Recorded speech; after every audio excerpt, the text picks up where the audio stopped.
Question. As a content creator কি content গেল আপনার, দ্যাট ইজ দ্য কোশ্চেন।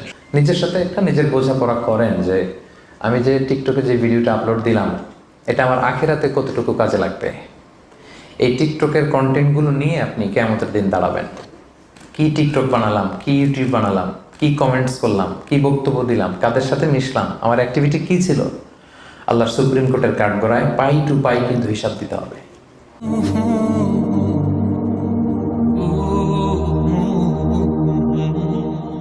আজকের এই প্রোগ্রাম নিয়ে আমাকে অনেকে নক করেছিল, আমাকে অনেকে জিজ্ঞেস করছে যে হুজুর আসলে কি 30 তারিখে আপনার একটা প্রোগ্রাম আছে এখানে? আমি বললাম হ্যাঁ আছে তো। তো অনেকে বলতেছে হুজুর এটা তো টিকটকারদের প্রোগ্রাম। তো আমি বলছি ভালো হয়েছে তো, তাইলে টিকটকার ভাইদের সাথে একটা সোশ্যাল গ্যাদারিং হবে, এটা তো আরো ভালো। সবার জন্য আমাদের বার্তা পৌঁছানো দরকার। টিকটকার ভাই বলেন, ইউটিউবার বলেন, সাংবাদিক বলেন,